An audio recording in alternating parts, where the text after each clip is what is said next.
Madame, Monsieur, bonjour, bienvenue dans les rencontres entreprises de l'Université catholique de Lille. Aujourd'hui, nous allons parler d'un métier assez particulier, peu connu, le métier de manager des relations investisseurs. Bonjour Madame Ritt. Bonjour. Lisa Ritt, bonjour. Vous êtes donc manager relations investisseurs pour la société EDF. Alors, en quoi consiste votre job ? Alors concrètement, aux relations investisseurs, en tout cas chez EDF, on est en charge de l'interface en fait entre la direction financière du groupe et l'externe, les marchés financiers de manière générale, les actionnaires, les investisseurs qui investissent dans le groupe, les analystes qui suivent aussi le groupe EDF et qui rédigent des notes d'analyse. Donc nous, on est au milieu de ça en fait. On essaie de faire en sorte que les messages financiers en interne passent à l'externe. On essaie de transmettre des messages. D'accord. En direction alors du coup de qui précisément? De vos actionnaires? Alors il y a les actionnaires du groupe, il y a des analystes financiers qui travaillent sur les marchés financiers pour séduire les investisseurs, pour leur donner des conseils en termes d'investissement. Donc on s'adresse aussi à eux pour les aider à préparer leur support qu'ensuite ils vont adresser aux actionnaires, aux investisseurs.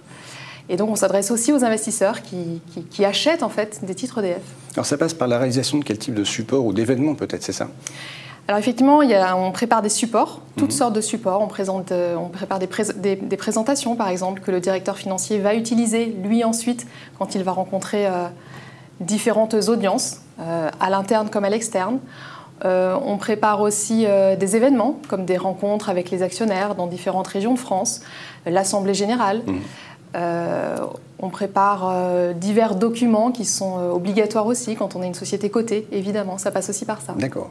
Alors communication financière, relations investisseurs, vous, votre parcours personnel, Lisa, quel est-il? Alors moi j'ai un parcours financier en fait. J'ai fait une école de commerce, le SCP à Paris, et ensuite j'ai commencé par travailler dans un cabinet d'audit en tant qu'expertise comptable et financière. Donc c'est vraiment un parcours très financier. Puis un cabinet de recrutement m'a contacté pour me proposer un poste chez EDF en tant que contrôleur de gestion. D'accord. Donc j'ai été recrutée parce que j'étais franco-allemande et qu'on cherchait un contrôleur de gestion, un financier expert qui sache parler la langue allemande. D'accord. Et donc j'ai travaillé 5 ans chez EDF en contrôle de gestion et ensuite j'ai rejoint l'équipe des relations investisseurs. Donc c'était une offre interne. Et aujourd'hui, alors vous aviez cette formation financière, ça pas de souci. La partie communicant, c'est venu en faisant, c'est ça? Ça s'apprend chemin faisant? Oui, tout à fait. Alors j'ai toujours eu envie de communiquer. Mon background, c'est la finance, mais j'avais envie de transmettre, de faire passer les choses, donc de communiquer ces éléments-là et pas seulement de rester sur l'aspect financier pur. Et donc, quand j'ai eu cette proposition de poste, effectivement, à la communication financière, je me suis dit, c'est super. D'une part, je continue avec ma force qui est la finance, mais en même temps, je m'ouvre vers la communication plus globale. Donc, c'était vraiment une façon d'allier les deux. Merci beaucoup, Lisa. Très bonne journée à tous et à bientôt sur les ondes du Media Lab.